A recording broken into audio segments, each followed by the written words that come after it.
히브리서 2장 10절입니다. 시작. 자신을 위해 모든 것을 존재하게 하시며 또 자신으로 말미암아 모든 것을 존재하게 하시는 그분께서 많은 아들들을 영광으로 데려가시는 일에서 그들의 구원의 대장을 고난들을 통해 완전하게 하심이 합당하도다.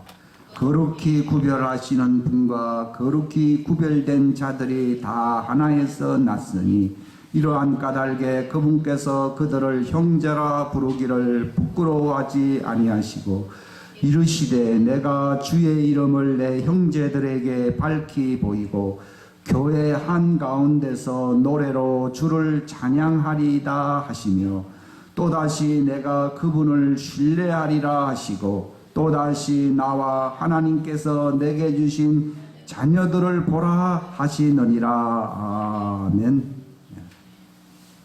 여기 보면은요, 히브리서 2장, 저는 그 말씀이 한국말로 써져 있으니까 뭐 지식은 조금 갖겠는데 그 말이 도대체 뭘 얘기하려고 이런 말을 하는지를 잘 몰랐어요. 지식으로는 뭐 그렇게 있구나 이렇게 생각하지만요, 왜 표현을 꼭 이런 식으로 하느냐. 그 당시는 제가 뭐 신학교도 가지도 아니했을 때, 오래됐죠. 40년이네, 30년이 오래됐어. 근데 금년에 알게 됐어요. 금년에요. 11절 보면 거룩히 구별하시는 분과 거룩히 구별된 자들이 다 하나에서 났으니, 이게 참 신비롭게 그때 들리더라고요. 다 하나에서 났으니 이러한 까닭에 그분께서 그들을 형제라 부르기를 부끄러워하지 아니하셨다. 그렇지. 하나에서 한 집안 식구라고 그러면 야 뭐 너 내 형제들아 이렇게 부르는 것이 뭐 부끄럽겠습니까? 근데 문제는 이 하나에서 났다고 얘기하니까 내가 그게 참 이해가 안 갔어요.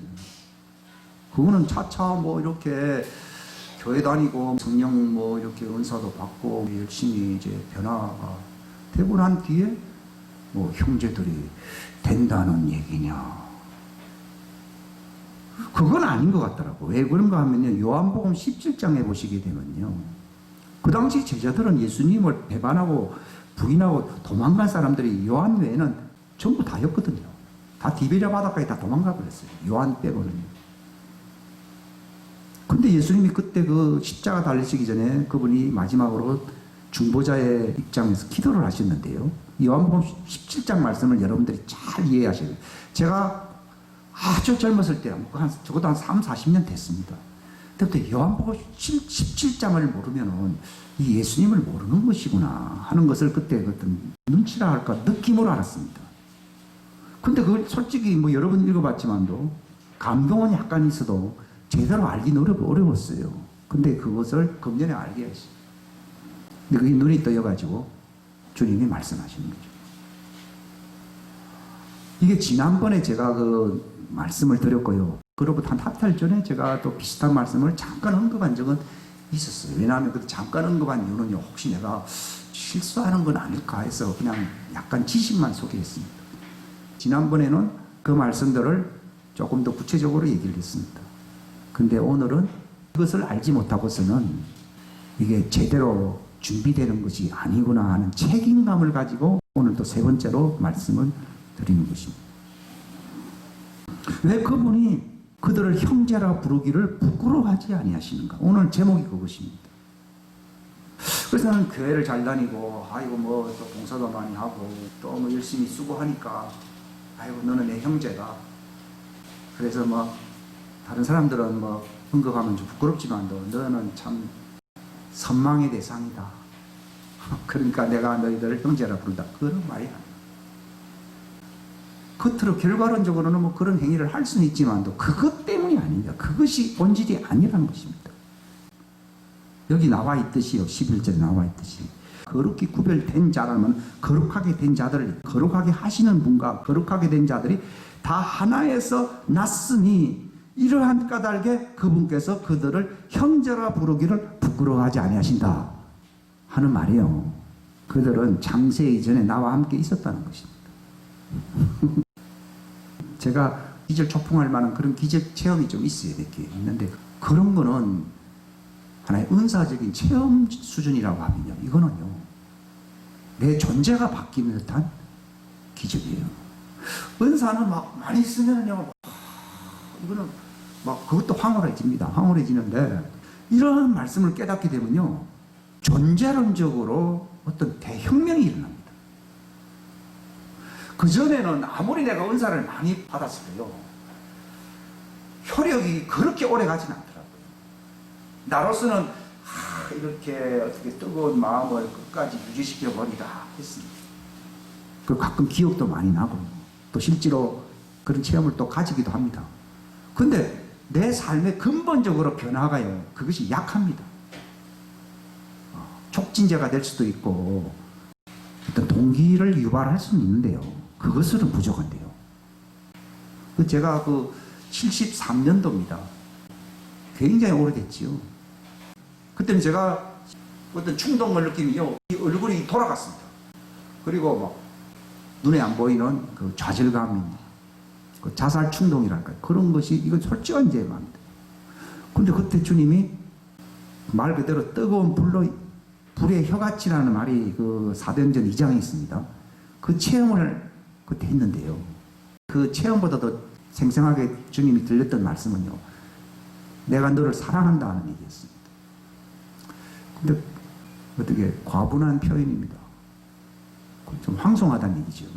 그런 거는 립서비스 치고는 너무 좀 과한 표현입니다. 그러니까 체험 자체는 좋은데요, 하신 말씀은 안 들은 걸로 하는 게 어떤 면에서 낫다고 본 거예요. 왜냐하면 내 입장은 그럴 만한 사람이 아니라는 거죠. 좀 그래서 뭐 할 일도 없는데 내가 뭐 한 거는 다 실망시키는 일밖에 없는데 왜 주님이 왜 나를 사랑한다고 그러죠? 근데 그게 그로부터 한 50년 지났잖아요. 48년 지났죠. 근데 2019년이니까 굉장히 오랜 세월 지났습니다. 그걸 알게 된 것입니다. 그로부터 2007년도에 주님이 천사 같은 모습으로 쫙 나타난 적을 내가 한 20초간, 30초간을 쫙 본 적이 있습니다. 그게 딱 이렇게 로댕에 생각하는 그 남자인지 그 조각품이 있어요. 딱 그 모습으로 해변가에, 내가 바다를 좋아하는 걸 아시고, 바다가 푸른 색깔이잖아요. 바위에 앉아 계시는데요, 보는데 너무 황홀하더라고요. 주님 그대로 좀 있었으면 좋겠습니다 하니까.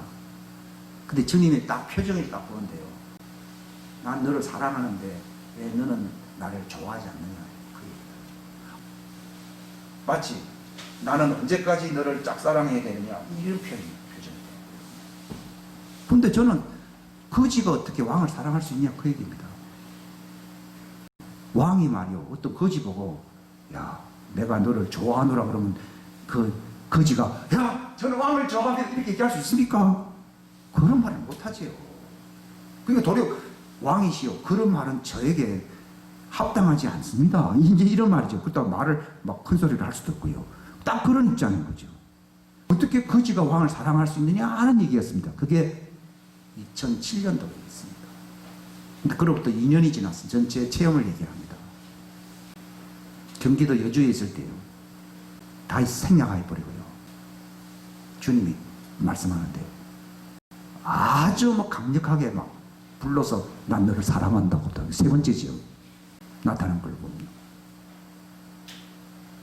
옛날에는 2년 전이죠, 거지가 어떻게 왕을 사랑할 수 있습니까 하는 표정이었는데요, 그때 사랑한다 할 때는요, 마음에 이렇게 딱딱한 마음이 부서지면서 이렇게 푸근한 마음이 되면서요, 그 사랑을 내가 옛날에는 자격이 없습니다, 보통 그렇게 얘기하는데 그걸 이렇게 받아들이면서도 주님 영광입니다. 그때는 황송합니다. 나는 자격 없습니다. 그 말을 안 들은 걸로 했으면 좋겠습니다. 나는 부담이 너무 많습니다. 그렇게 얘기했습니다. 근데 2009년도에는 영광입니다. 어느 정도는 받아들인다는 거죠. 영광이긴 영광인데 차마 내 입에서 나도 당신을 사랑합니다 말이 입 밖에 나오질 않다. 또 세월은 지나서 10년 지났습니다. 근데 주님이 왜 내 심정을 알고 있음에도 불구하고 좀 안처하게 만들려고 왜 그렇게 말씀하셨느냐를 알았습니다. 너는 창세전에 말씀 안에서 나와 함께 있어. 내 식구였단다. 내 뒤집어지는 것 같았습니다. 눈물과 콧물이 막 쏟아지는데요. 미치겠다. 왜냐하면 느낌보다도 다큐멘터리, 자료, 지식이 중요합니까? 안 중요합니까? 느낌이라는 것은 아이고 느낌은 틀릴 수가 있지. 이래. 그걸 예수님이 그 말씀과 저도 말씀을 깨달으면서요. 창세전에 그리스도는 나는 말씀이었는데 말씀 안에서 내가 네 씻고 있단다. 신부가 되는 거는 땅에서 교회에서 열심히 했기 때문에 신부가 되는 게 아니고 성령 체험을 했기 때문에 신부가 되는 게 아니라 너는 창세전에 그리스도 안에서 내 씻고 있다. 이거는요 과거에 내가 40몇 년 동안 받았던 체험하고는요 전혀 다른 체험이었어요. 이게 바로 에베소 3장의 창세전에 누구요?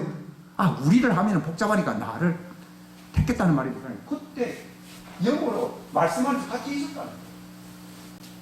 그래서 네가 태어날 때 그 창세전에 있던 그 영이 부모의 육체의 형질 속에 들어갔다는 거예요.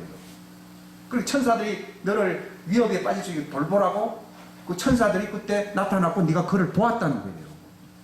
에베소 3장에 창세전에 그리스도 안에서 나를 택했다는 말을 확실하게 알았던 거예요. 만약에 과거에 주님이 나타나서 성령 체험을 주시고 이런 경험이 없다 그러면은 그걸 감당을 못했겠죠. 다 했지만 또 주님 황송합니다. 나는 그런 자격이 없습니다. 난 아저씨는 아저씨지 아버지는 아니잖아요. 나는 꼭 아저씨 기분이었거든요. 근데 창세전에 그리스도 안에서 너는 내 식구 있고 말씀 안에서 너는 나였구나 하면서 할 때에 아저씨가 아니고 그 하나님이 뭐예요? 아버지. 아버지가 된 거예요. 에베소서 말씀을 교리적으로 한 게 아니에요. 이걸 가르쳐 주는 데에 48년 걸린 거예요. 48년 걸린 거예요. 그래서 이걸 아니까 담대하게 아버지 집으로 지성소로 들어가야 안 들어가요? 들어가죠. 아저씨 같을 때는요. 말이야 아버지지. 양아버지처럼 부모가 없으니까 대신 길러주는 아버지가 있잖아요. 그러잖아. 그렇죠. 그러니까 담대함으로 그분의 지성소 앞으로 은혜의 왕자 앞으로 나아간다는 말이요. 참 말이 낫다나 고맙습니다. 그분을 바라보는 것이다. 그러니까 너희는 사단이 하늘에서 번개처럼 떨어지는 그걸로서 기뻐하지 말고 뭘로 기뻐하랬다고요? 생명적인 이름이 기록되어 있다. 그걸 기념하는 달이 이거는 육신의 이스라엘 사람들이 기념하는 달이 아니라 그리스도 안에 있었던 그 정체성을 아는 사람들이 기념하는 달이 나팔절이랍니다. 나팔은 왜 봅니까? 기쁘고 즐겁고 미쳐서 나팔 부는 거예요. 이스라엘 사람들은 나팔 많이 봅니다. 근데 그런 차원이 아닙니다. 말 그대로 미치는 거예요. 그전에는요, 제가 이제 죄를 절제하겠습니다. 세상에 물들지 않겠습니다. 하면서 막 그랬습니다. 근데 그것도 옛날보다는 효력이 오래 가는데 보통 한 달 이상 잘 안 가더라고요. 근데 이 정체성에 딱 들어가 보니까요. 제가 지난번에 설교한 게 있습니다. 형, 집안 식구들을 다 보다도 나를 더 사랑한다는 말이 있지 않습니까? 내가 가진 모든 재산을 팔아서 뭘 샀다고요? 보화를 받다. 그 보화가 뭡니까? 바로 그겁니다. 그 보화가 뭔지를 잘 모르는 거예요. 바로 그리스도 안에 있는 나의 정체성이거든요. 그저 나는 그렇게 생각했어요. 부모들이 그래도 400째 그렇게 믿어왔구나. 그래서 기독교가 전래되고 그거는 그거 갖고 나를 변화시킬 수가 없어요. 그거는 부모가 그 땅, 흙, 혼을 만들기 위해서 한 것이고 그 씨는 그리스도와 함께 너희 속에 들어가 있었다는 겁니다. 이거를요 서너 달 전에요 사두 순다로 목사님은 상당히 유명한 분입니다.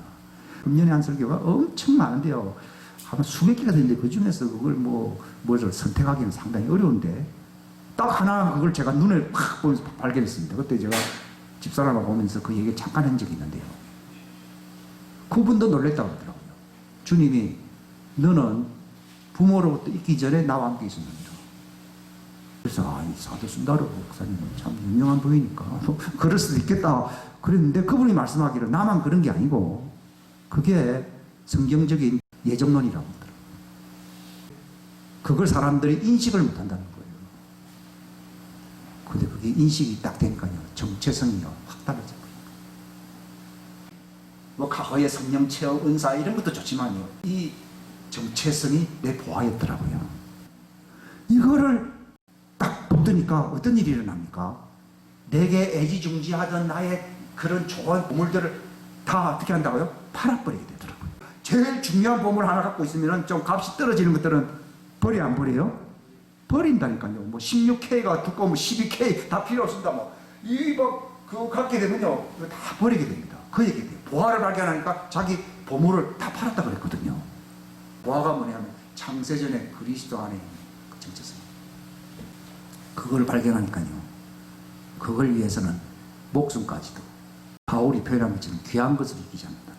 그거 너무 좋으니까. 여러분, 사랑, 그 창세전에 그리스도 안이나 패스도요.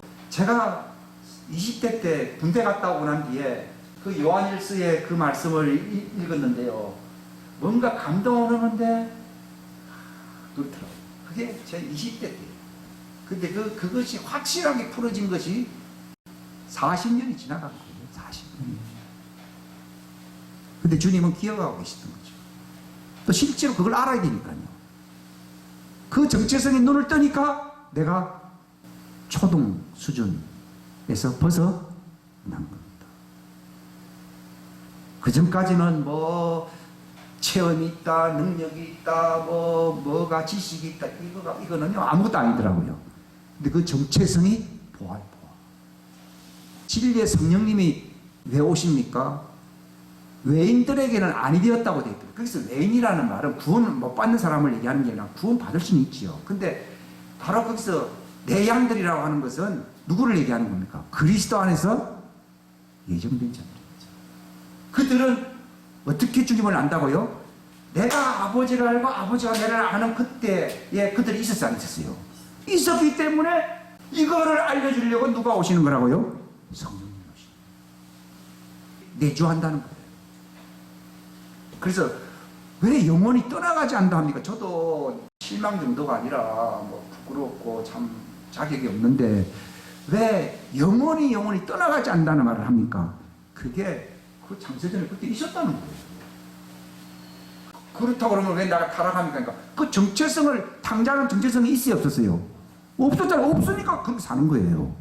근데 자기가 그 정신을 차렸다는 말은 내가 바로 그때 그 집안의 상속자였구나 하는 것을 아는 순간에 보화를 다 내팽개치고, 보화 가진 것도 없지만도 내팽개치고 어디로 갔어요? 아버지 집으로 간 거예요. 저 기분이 딱 그래요. 뭐 다른 거요? 형제나 자매와 모친이나 뭐 다 그거는 다 이 땅에서 50년 전 부모로부터 태어난 DNA잖아요. 그들에게 내에 있는 사람은 혼적인 존재라고 그러더라고요. 그들은 종이 된다는 거예요. 그들을 마저 버린다고 하면 구원받을 사람이 없대요. 근데 영접하는 자하고, 아니 뭐 그래, 요한복음 1장 12절 지난번에 얘기했습니다. 영접하는 자, 그 이름을 믿는 자, 그들은 하나님의 자녀가 되는 권세, 권능을 주셨느니라. 이들은 혈통으로나 혈로나 육으로 나지 아니하고 하나님의 뜻대로 하나님에게서 난 자들이라 할 때 하나님 품 안에서 난 자들이라고 되어 있거든요. 그들이 나와 함께 있었다는 거예요. 주님은 이 진리가 오늘날 교회들에게 풍성하게 알려지지 않고 있다고 그래요. 네가 깨닫게 되면은 그것을 반복적으로 풍성하게 이야기하게 될 것이라고 얘기해요. 아니 기쁨도 여러 가지가 있어요. 뭐 세상에서 뭐 없고 뭐 병도 낫고 그런 다 체험 다 해봤어요. 그런 게 아니라 미칠 것 같아요. 아침에 일어나세요. 그냥 가슴이 터질 것 같아요. 옛날에는 보아로 있으면은 뭐 고독하고 뭐 혼자 있으면은 외롭고, 세상 사람들이 많이 있어도, 형제가 있어도 약간은 도움이 됩니다. 그러나 그 도움도 그 진리를 아는 사람들이 도움이 되는 것이지, 진리를 모르는 사람은 도리어 어떻게 돼요? 방해가 됩니다.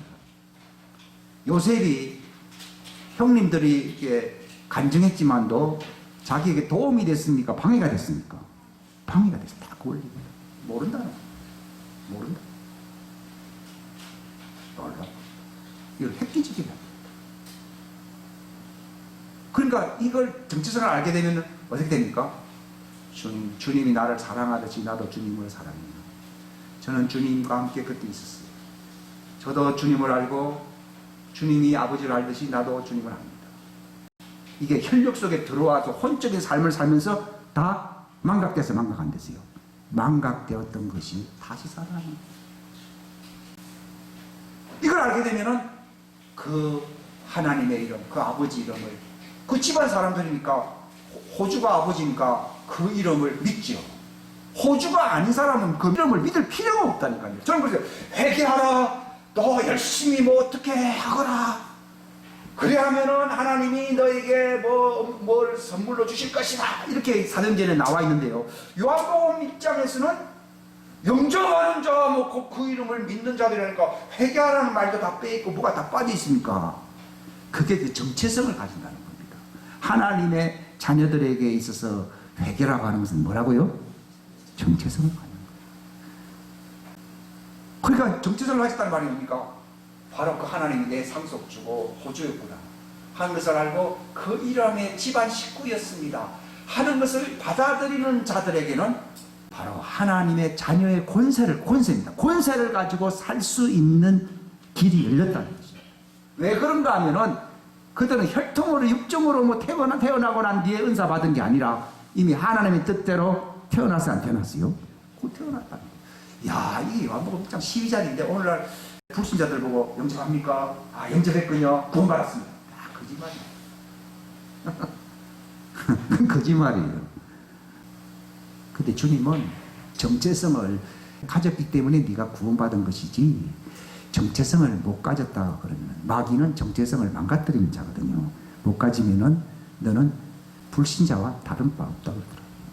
왜냐하면 탕자가 정체성을 깨닫고 돌아가니까 아버지가 한 말이 뭡니까? 역시 너는 내 아들이 했습니까? 죽었다가 살아났다 했습니까? 만약에 그랬는데 정체성을 못 가지면은요, 아직 죽은 자예요.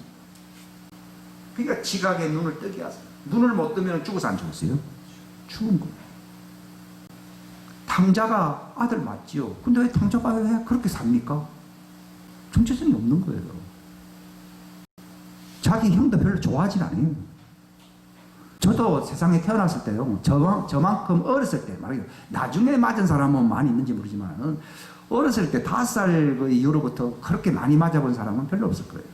근데 그렇게 왜 많이 맞았느냐? 그리고 제 어머니가 돌아가시기 전에요, 아버지 보고, 이거는 사적으로 하는 얘기가 아니고 왜 자식을 그렇게 많이 때렸느냐고, 결혼한 지 70년, 50년이 지난 뒤에 아버지한테 얘기한 거예요.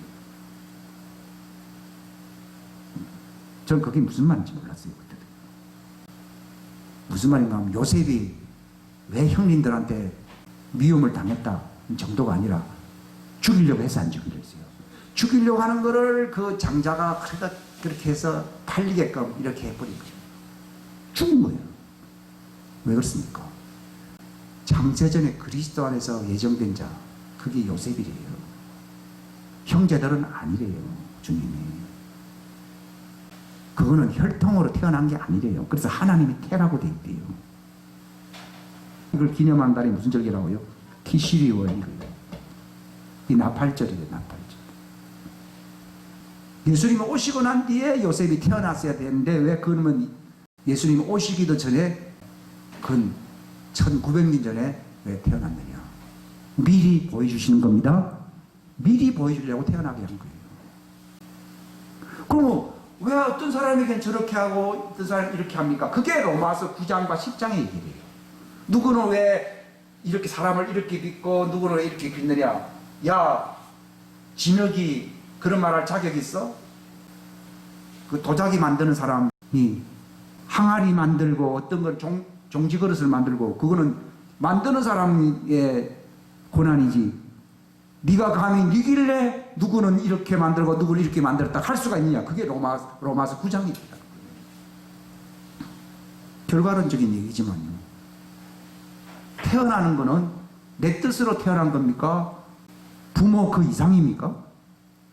부모의 뜻도 아니에요. 내가 지금 이렇게 태어나 있는 거는 내 뜻으로 이렇게 내가 이렇게 태어나 있는 겁니까? 부모입니까? 부모도 아닙니다. 부모 그 이상입니다. 그 그것 때문에 내가 이렇게 이 모습이라는 것을 가지고서 왜 나는 저 사람 같지 않고 이 사람 같지 않습니까? 이렇게 말할 권한이 자식들에게 있어요, 없어요? 없어요. 부모도 모르는데요. 그걸 어떻게 그렇게 말을 할 수 있습니까? 근데 이것도 세상에서 내가 왜 차남으로 태어났어요? 그게 뭐 대단하다고요? 별일이 아닙니다. 근데 제일 중요한 얘기는 하나님이 창세전에 그리스도 안에, 그게 에베소 교인들을 얘기하거든요. 그리스도 안에서 너희를, 우리를 택했다. 이야, 이걸 모를 때는요, 그냥 하나의 기독교의 예정론 교리로 받아들였어요.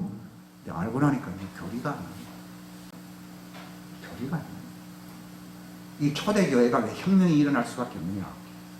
바울이 그렇게 그 디모데서나 디도서에도 있고 이 창세전에 다 얘기를 하고 있거든요. 이 창세전 얘기를 모르면요, 즉 정체성을 알지 못하면요, 초대교회와 같은 교회의 모습이 될 수가 없습니다, 여러분. 근데 하나님은 아십니다, 여러분요. 예수님이 왜 제자들을 택했느냐? 가룟 유다 빼고는요, 창세전에 그리스도 안에서 예정된 자들이거든요. 그들은 다 아버지의 것이었는데 그들을 또 이 땅에 태어나게 하셔서 내게 주신 것입니다. 그들은 그때 본 기억이 있기 때문에 예수님이 하는 말씀을 그들이 육체의 DNA로, 혼의 DNA로는 깨닫지 못하지만은 이미 과거에 본 게 있기 때문에 그 말씀을 받아들여, 안 받아들여요? 애들은요, 학교에서 배운 것도 아니고 뭐 친구들 만난 것도 아닌데 부모가 이렇게 어떤 얘기를 하게 되면 고개 끄덕하면서 다 알거든요. 받아들이거든요. 이거는 이미 뱃속에 같이 있었거든요. 왜 그런가 하면 아빠의 소리를 뱃속에서 들어서 안 들었어요. 여러분 다 듣습니다.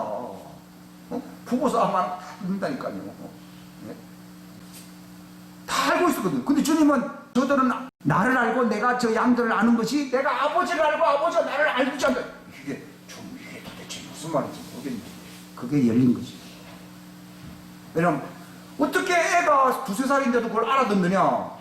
왜 음악을 그렇게 어떤 애는 어떻게 그렇게 잘하느냐 했더니 아버지는 피아노 치고 엄마는 바이올린.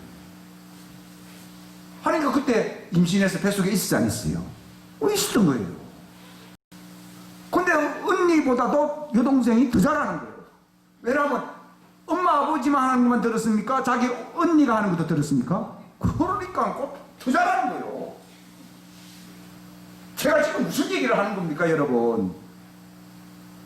저는 다른 데서 배운 건 아닌데 이 말이 왜 믿어지고 왜 이 말이 옛날에 그렇게 알고 싶었느냐? 저는 요한복음 15장 너는 내 안에 나는 너 안에 하면서 그 얘기하는데 그걸 그렇게 알고 싶었느냐? 그게 옛날에 너는 내 안에 나는 너 안에 있었다는 거예요. 이게 세상 말로 기절초풍할 일이에요. 너무 놀라운 겁니다. 근데 이게 이런 세대가 바로 교회 세대예요. 구약 시대에는 예표적으로 보여주기 위해서 노아 또는 뭡니까 요셉, 다니엘. 그러니까 여러분이 에스겔서나 이런 데 예레서 보게 되면 하나님이 하신 말씀이 있어요. 제가 정확한 표현은 아니지만 그 이름이 왔다 갔다 하기 때문에요. 내가 다니엘, 노아, 또 아무개가 있다 할지라도 내가 이 백성을 용서하지 않을 것이다. 아니 주님 그냥 용서하지 않는다고 얘기할 것이지 왜 다니엘, 요셉, 노아 이 얘기를 왜 합니까? 그러니까 몰랐거든요. 그런 창세전에 나와 함께 있었던데 아들이었다는 거예요. 난 그게 무슨 말인지 몰랐어요. 이거는 그들이 뭐 착하고 뭐 놀라고 그게 아니라 그들이 그렇게 놀라운 인생을 살 수 있었던 것은 재능이 많았기 때문입니까? 자기 정체성을 알았기 때문입니까? 정체성을 알았기 때문에. 너희 지각의 눈을 밝힌다는 것이 단순히 뭐 체험이 있더라 뭘 들었더라 그런 사람들은요 이 말 들으면 이 말 같고 저 말 들으면 저 말 같습니다. 저도 한때는요 이 정체성을 못 가기 때는요 어디 가서 들으면 저 말 같기도 하고 또 저 가서 저 말 듣기도 하고요. 이게 잘 모르겠더라고요. 막 복잡해요.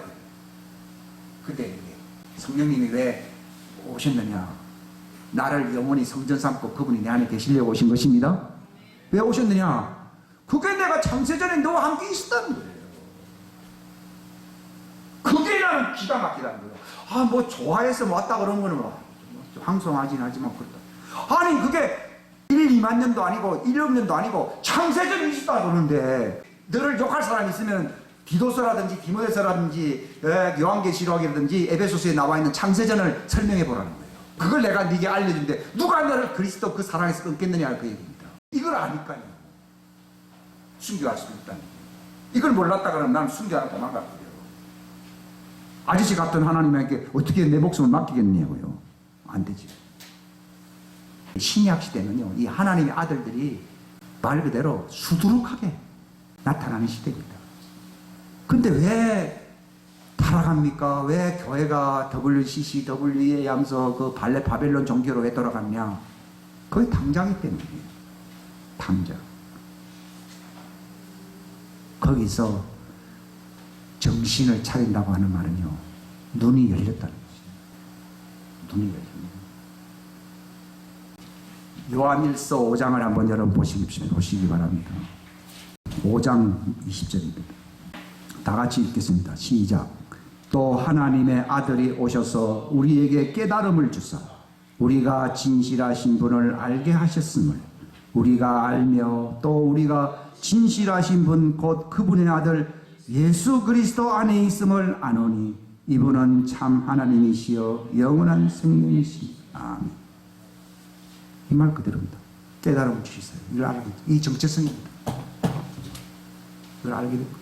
아, 나는 고아가 아니었고 그 하나님의 아들의 이름에 그 집안의 사람들이었구나.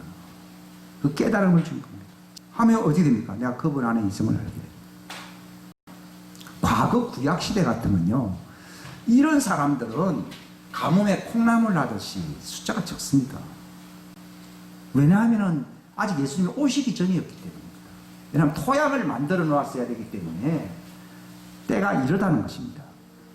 그러나 다니엘이라든지 요셉이라든지 노아라든지 하는 사람들이 왜 있었느냐?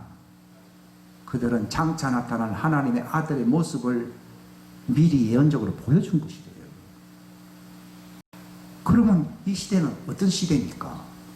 밭만 갈았을 때는요, 거기는 고구마와 감자나 양파 같은 그런 밭작물을 심는 곳입니다. 논이 생기고 물이 담겨져야만이 주업이라고 할 수 있는 그 쌀농사가 되는 것입니다. 그 물이 없는 그 밭에는요, 밭작물을 심는 것이지 거기에다가 쌀을 심을 수가 있는 것이 아니거든요. 제가 말씀드린 것은 그 밭작물을 심는 시대는 언제라고요? 구약시대예요. 왜냐하면 물이 왔어요, 안 왔어요? 물이라고 하는 것은 성령님, 살려주는 영, 생명을 얘기하거든요. 말씀, 복음의 진리의 말씀을 얘기하는 것이거든요. 그게 오기 전이었거든요. 근데 지금은 뭡니까? 보라, 지금은 은혜 받을 만한 때요, 우리를 받아주시는 때구나 하는 말은요, 그게 받아주신다는 말이 하나님의 아들들로 입양된다는 거예요. 지금은 이미 예수님 땅에 피를 흘린 데다가 그분의 말씀이 말 그대로 홍수같이 땅에 충만하다고 되어 있거든요. 충만하고. 근데 이건 논이라는 거예요. 논에는 고구마, 감자, 양파 안 심습니다. 지금 시대가 무슨 시대라고요? 고구마, 감자, 양파 심는 밭의 시대가 아닙니다.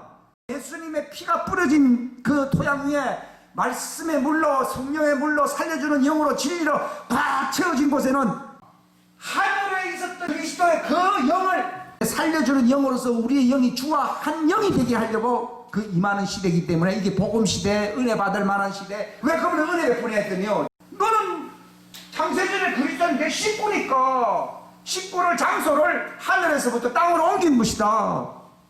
그 때문에 내가 너를 버리지 않고 은혜를 베푸는 것이다. 이렇게 말씀하십니다. 기가 막힌 거죠. 놀라운 거죠. 그러니까 요셉이 막 자랑하니까요, 그 완전히 자랑할 수밖에 없어요. 저 같아도 자랑하겠어요. 제가 이걸 아니까요, 딴 얘기는 하고 싶진 않아요. 여기 보세요. 요한일서 3장 1절부터 읽겠습니다. 시작. 보라, 아버지께서 어떠한 사랑을 우리에게 베푸사 우리가 하나님의 아들들이라 불리게 하셨는가. 그런즉 세상이 우리를 알지 못하면 세상이 그분을 알지 못하였기 때문이라. 2절 시작. 사랑하는 자들아, 이제 우리는 하나님의 아들들이니라. 우리가 앞으로 어떻게 될지는 아직 나타나지 아니하였을 때 그분께서 나타나시면 우리가 그분과 같게 될 줄 아노니 이는 우리가 그분께서 계신 그대로 볼 것이기 때문이다. 19라니. 이 엄청난 얘기. 제가 옛날 한 40년 전에 이런 기절 읽으면요 막 관심은 많은데요. 이야, 놀라운 말씀이다. 근데 이게 오랜 세월 지나가는데 확실하게 주님이 보이십니다.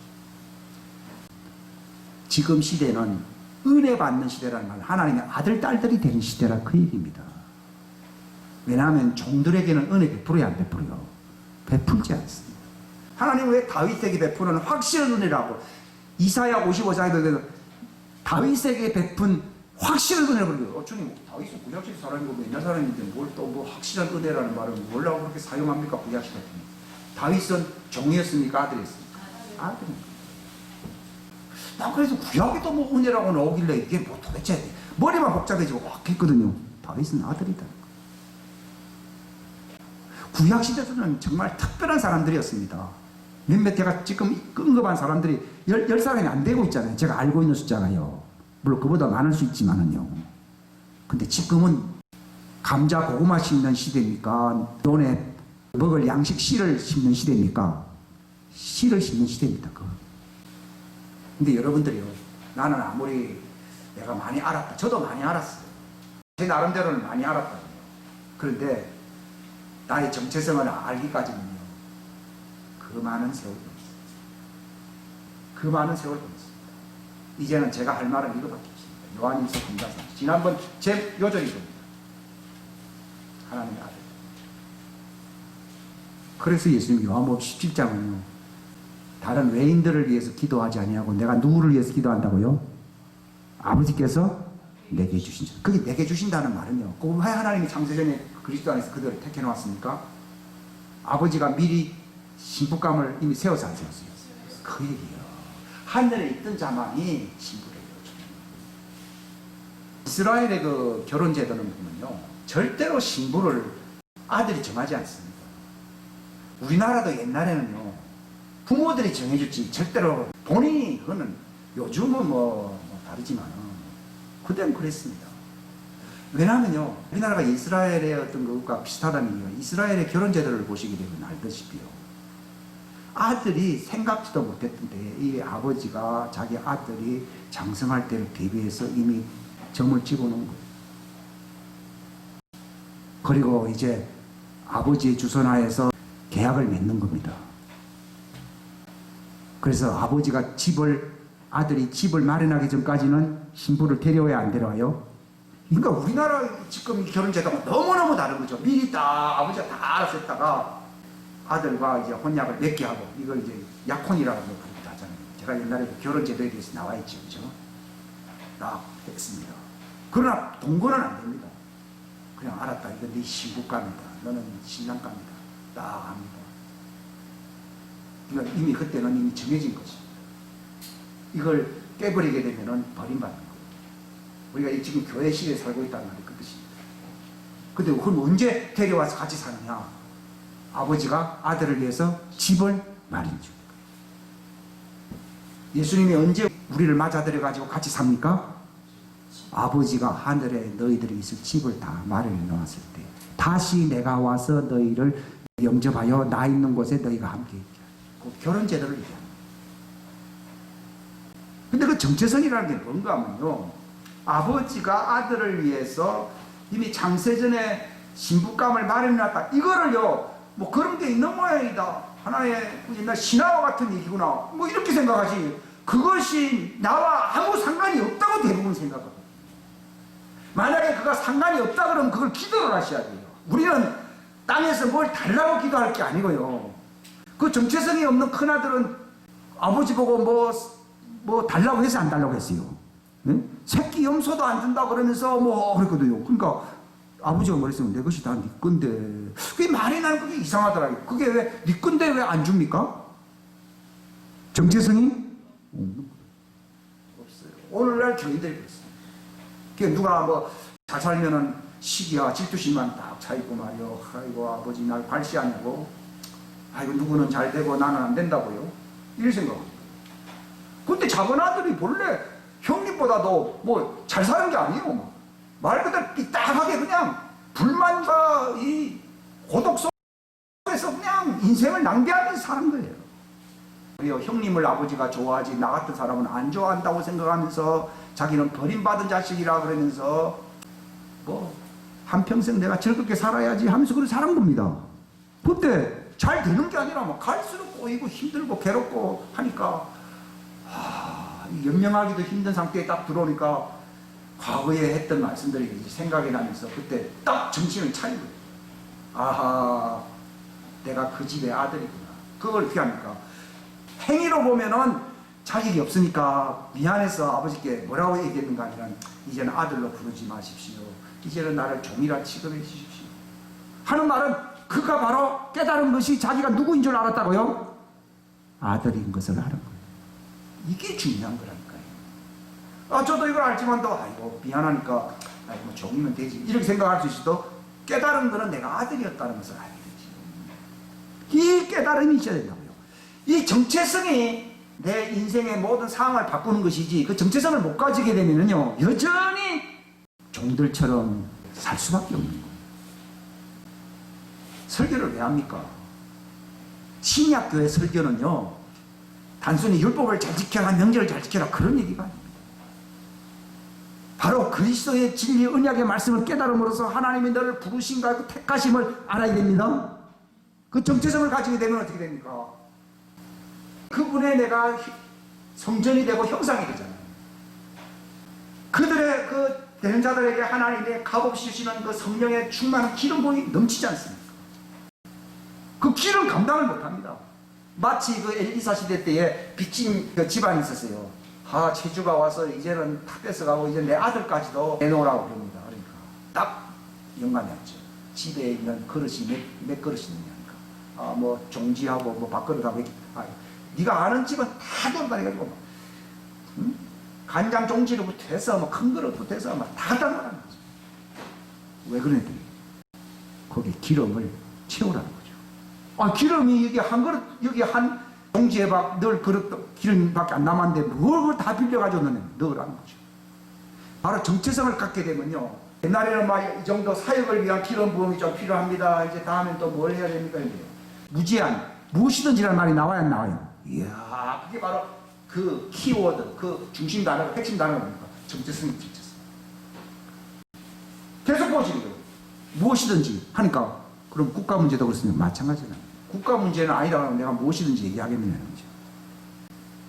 저는 요한복음에 있어요. 좀 주님이 과장법을 사용한다 했어요.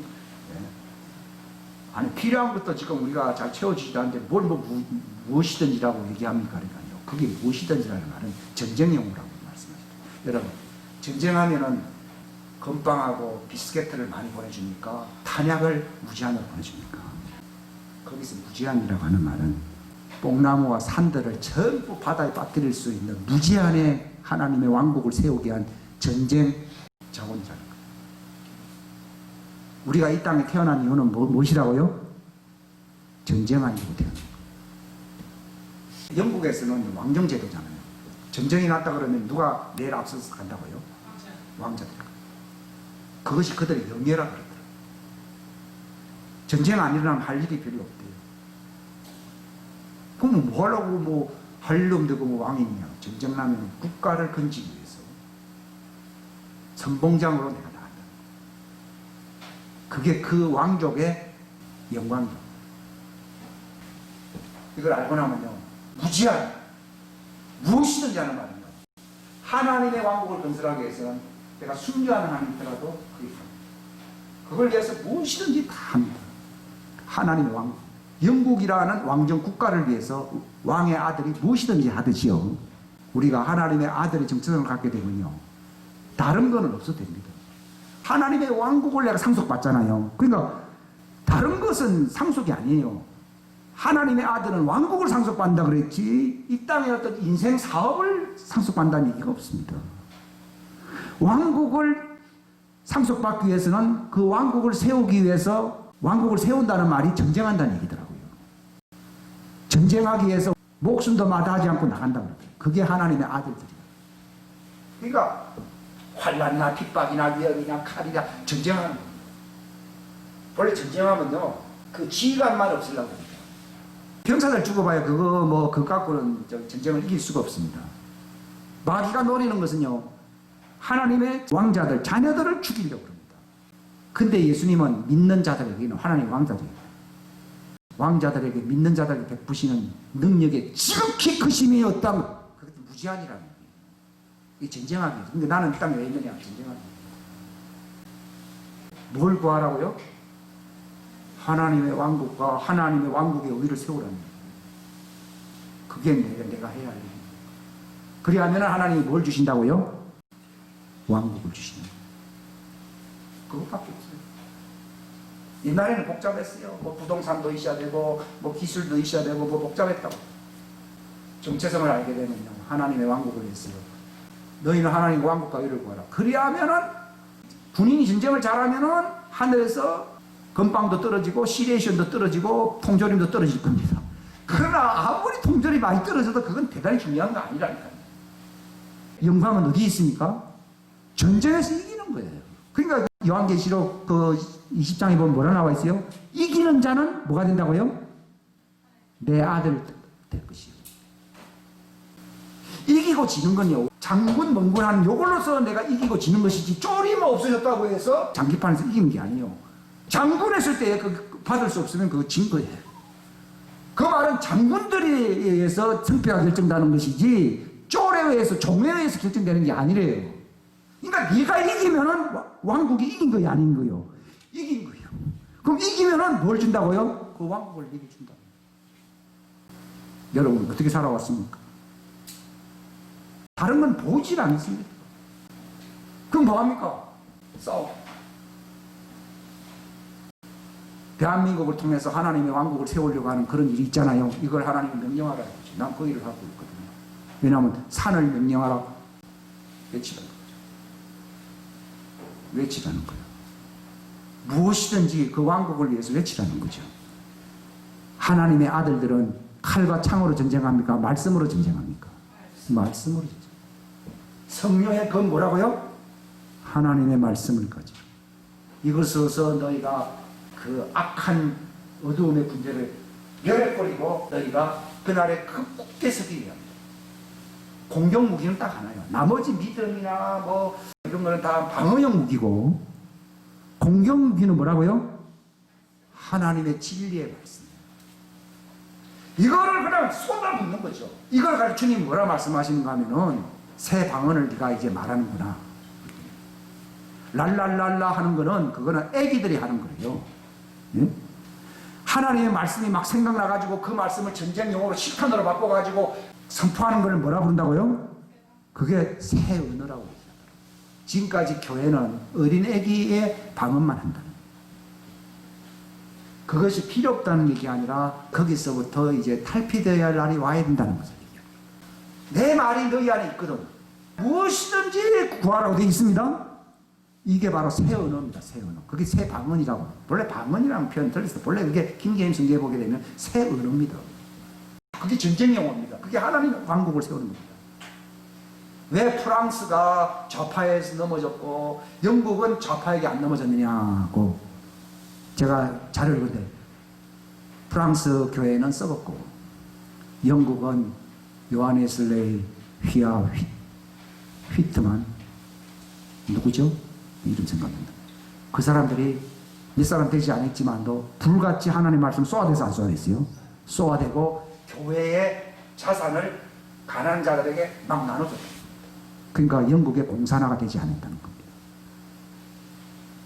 우리나라가 복받아서 부를 많이 갖고 있잖아요. 근데 가난한 사람들에게 한 95%는 쏘아부어야 되거든요. 왜냐하면 10만원 월급쟁이한테는 만원 주면은 많이 주는 겁니다. 왜냐하면 생활이 9만원 갖고 안 됩니다. 그렇죠? 근데 1억을 버는 사람에게는 그 사람이 만원 주니까 나도 만원 주면 됩니까? 말도 아닙니다. 1억 가진 사람은요 9,500만원을 줘야 됩니다. 여러분 현금을요 하나님 아들 된 사람은 1,000만원 벌면은 10%니까 100만원이 아닙니다. 1억을 번 사람은 9천만원을 내놔야 됩니다. 그럼 교회가 그거 갖고 뭐 하느냐? 이걸 갖다가 이제 다른 데 용도로 쓰는 사람, 그거는 정신 나간 사람이고, 이거를 가난한 사람을 다 써야 돼요. 또 하나님의 왕국을 세우는 일에 그냥 다 쏟아부어야 됩니다. 우리는 구약시대 11조 하니까, 뭐 신약교회도 11조, 그래서 11조 안 받쳐도 됩니다. 이제는, 11조 안 받쳐도 됩니다. 10의 구조를 바치세요. 11조 신화에는 지나갔습니다. 그거는 가난한 사람들이 11조지, 100만 원 버는 사람이 11조지, 1억, 2억, 연봉 뭐 40억 하는 사람들 있잖아요. 그런 사람들은 99% 바쳐야 돼요. 그래야 영생이 들어요. 부자 보고, 야, 10분이나 바치라 했으니까 다 바치랬습니까? 다 바치랬어요. 그 영생을 얻으려는 거예요. 무서운 목사 만났죠. 그렇죠? 그래 봤어요.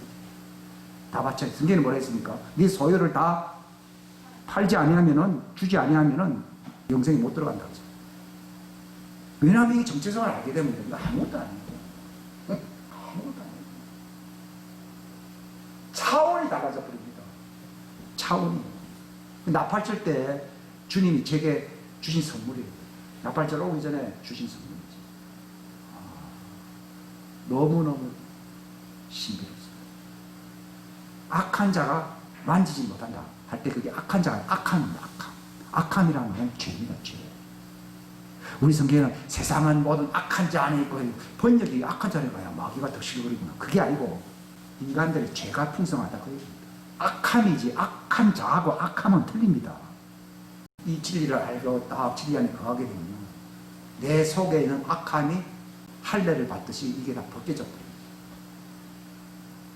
그전에는요, 싸운다고, 진흙탕 싸움한다고 참 수고하는 거예요.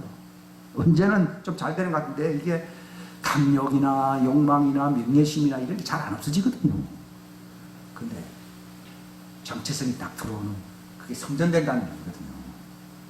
정체성이 들어오면 내가 산 것이 아니고, 예수님, 당신이 사시는 나는 당신의 성전입니다 하는 고백이 나오거든요. 그럴 때 어떤 일이 일어나는 줄 아세요? 할례가 일어납니다. 욕망, 분노, 불만, 누구와의 원수짐, 뭐 이런 거 있잖아요. 뭐 많지요. 뭐 어릴 때부터 썸뿌리 이런 것들입니다. 악의 보화라고 나와 있거든요. 성경에. 악의 보화가 박사가 이게 나팔절 때 하나님의 아들의 정체성을 가지라고 주시는 하나님의 말씀입니다. 그래서 제가 이번에 더 알게 된 건요, 왜 나를 형제라 부르기를 그분이 부끄러워하지 않느냐. 그들은 나와 함께 있었던 자들이라는 거예요.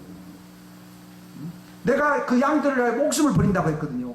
그러니까 그 피를 뿌리고 그분의 그 생명의 말씀을 우리에게 주시니까요, 우리가 이 땅에 있는 동안에 그분의 형질로 변화가 돼버린 거예요.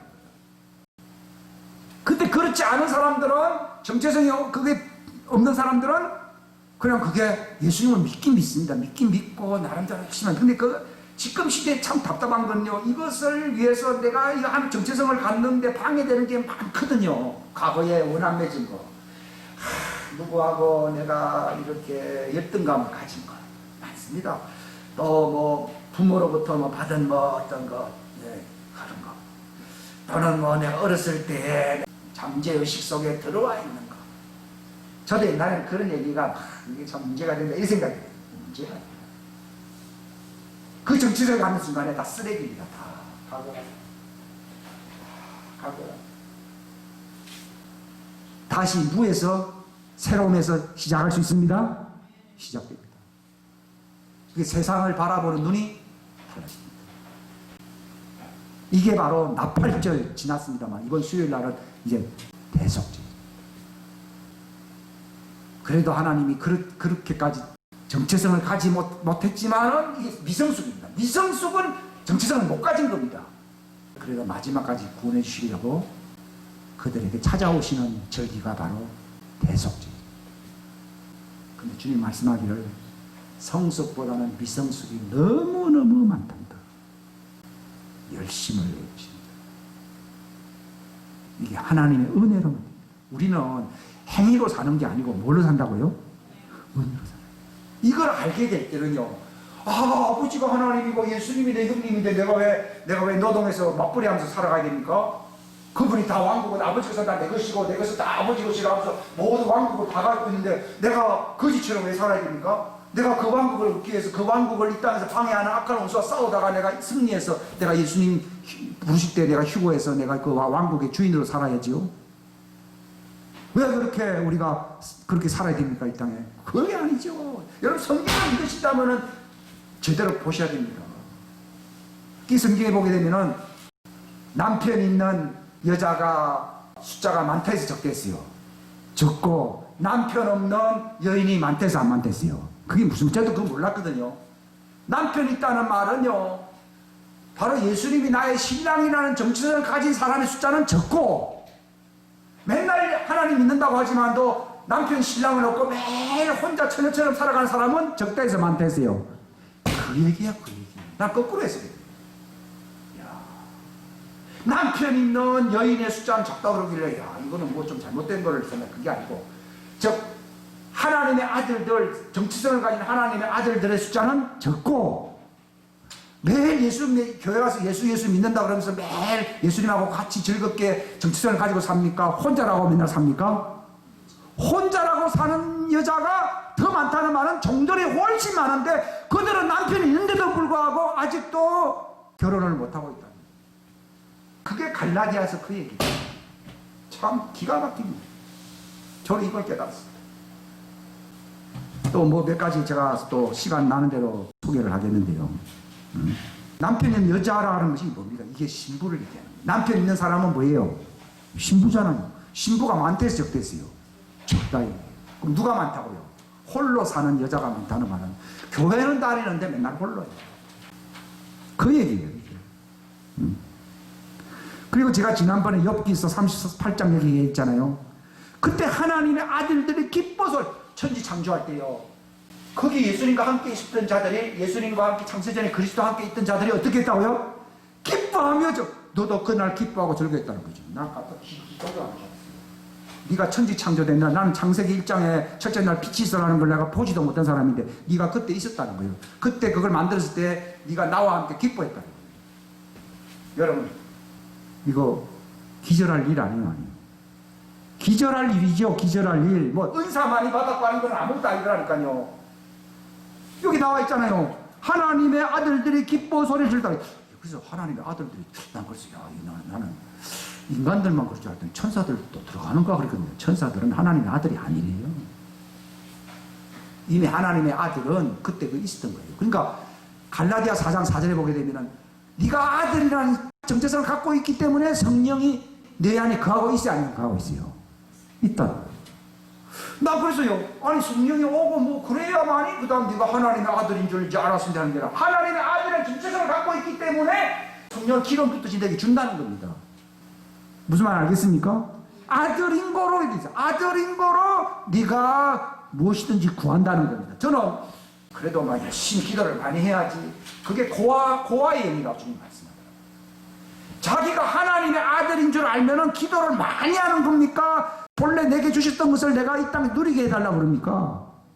이미 예수님 그러잖아요. 아버지가 있던 것은 다 원래 내 것이었는데 아버지가 지금 내게 주셨다고 그러잖아요. 원래 그게 지금 받은 게 아니라 이미 아버지와 함께 있었던 그것이 다 내 것이었대요. 저 무슨 말인가 하면, 우리가 그 정체성을 알게 되면은, 아들이라는 걸 알게 되면은 무엇이든지 그 아버지 이름으로 그걸 구한다는 것입니다. 아버지 이름을 알게 한다는 말이 그런 말이거든요. 이거는 제가 설교는 하지만요, 성장하고 깨닫게 되는 것은 하나님이, 성령님이 하실 일입니다. 근데 그걸 알아야 됩니다. 이걸 모르면은 주님의 지체와 몸이요 신부가 아니라고 주는 말씀. 종으로 구원받아야 됩니다. 아깝잖아요. 그리고 잠언서 8장에도 여기 나와 있잖아요. 여기 22장에도 보면 이 시편에 한시가, 여기 한시란 말이 무슨 말인가 하면은, 그 예수님과 함께 있었던 그 하나님의 아들들을 한시, 하나에서 태어났기 때문에 내가 그들을 형제라 부르기를 부끄러워한다. 그게 한시이신 그리스도와 함께 있었다. 그래서 몸이 되고 지체가 될 수밖에. 왜냐면 그때도 내 가정이었는데 그들은 육체의 인생 속에서 이 땅에 하나님의 왕국을 건설하라고 전쟁하는 군인으로 보내주려고 내가 이 땅에 너를 파송시킨 것이다, 이 말입니다. 이야, 전쟁하려고 보냈대, 나를. 예수님과 함께 공동 상속자가 되어서 형상화시키고 또 이 땅에서 예수님이 남겨놓은 그 하나님의 왕국에 세우는 전쟁에 참여케 하려고 내가 너를 그 아버지 어머니의 육체의 DNA 속에 보냈다는 거예요. 이게 기가 막힐 노래가 아니에요. 내 영의 본질은 거기 있습니다. 이게 지각의 눈이 열려서 봐야 됩니다. 이게 이제 자기 정체성입니다. 주님은 그 정체성을 열어주라고 설교하라고. 왜냐하면 그들은 내 양들이야. 그 베드로 보고 네가 내 양을 네게 맡겼다. 네가 나를 사랑하느냐 했더니 아이고 내가 주님 사랑하지요. 그런 사랑 말고 내가 너를 키웠듯이 내 양들을 키우라는 거예요. 언제까지 키워야 된다고요? 정체성을 가질 때까지. 정체성을 가지면은 패배자가 됩니까? 승리자가 됩니까? 그때부터는 이깁니다. 베드로가요 정체성을 갖기 전까지는요 예수님 배반하고 도망갔습니다. 그런데 나중에 정체성을 갖고 난 뒤는 달라졌습니다. 그래서 성경에 이기는 자라는 말은 정체성을 가진다는 말이지 내가 이기고 싶습니다. 그건 아직 정체성을 모릅니다. 정체성을 가진 자는 하나님의 아들은 세상을 이기는 일에 되어 있지 우리가 열심히 사니까 세상을 이긴다 이런 말은 없습니다. 너희 안에 그리스도가 형성된다. 바로 나의 정체성은 그분과 한 씨와 한 지체예요. 한 몸이잖아요. 창세전부터요. 그래서 모내기 할 때 그걸 옮겨 심어놔야 이게 되잖아요. 그런 것처럼 하늘에 있는 걸 여기 옮겨 심어놓은 거예요. 이것이 이제 부활할 수 있도록 딱 형상화된다는 것입니다. 이게 놀라운 신비입니다. 여러분, 교회는 오래 다녀도요. 이 정체성을 모르면요. 맨날 티격태격, 인생 불만이고 맨날 저도 그랬습니다. 고독하다고. 상당히 힘들다고. 저는 빨리 죽었으면 좋겠어요. 이런 얘기도 하고 말이에요. 이게 미성년자의 수다 같은 얘기입니다. 승리하고 사명 감당한 승리자로서 입성하게 해주십시오. 그래서 그 왕국의 상속자가 되게 해주십시오. 십자가 우편 강도도 구원을 받았지만은 그는 자기의 사명을 다 완수하지 못하고 간 것입니다. 우리는 주님 부르시는 그날이 저는 오늘 아침에요 그 INL 저기 이런 생각이에요. 이스라엘 그분이 운영하는 거하고 미국에는 또 이제 베글리라는 사람이 있어요. 베글리 목사가 있는데요. 오늘 딱 문자가 딱 붙더라고요. Only 7 years are left. 무슨 말입니까? 7년 남았다. 나팔절 메시지에 7년 남았다. 그 사람들 다 예수님 만나는 사람들이거든요. 이제 7년밖에 남지 않았다. 즉 휴고될 날이 7년밖에 남지 않았다. 그럼 제가 한 얘기가 맞잖아요. 7년 남았잖아요. 아니 그거는 나팔절은 몇 년 남았다고요? 10년 남았고 속죄일은 며칠 남았다고요? 10년 남았고 남아있을 사람은 10년 남았고 올라갈 사람은 7년 남았다. 이건 제가 한 말이 아닙니다. 보십시오. 저도 주님 혼자 얘기해봐야 설득력이 없습니다. 두세 사람이 있어야 증인이 됩니다. 오늘 떴습니다. 7년 남았다. 나팔절을 지킨다 해도 몇 년 남았다고요? 7년. 대속죄일은 몇 년 남았어요? 10년 남았어요. 기도하겠습니다.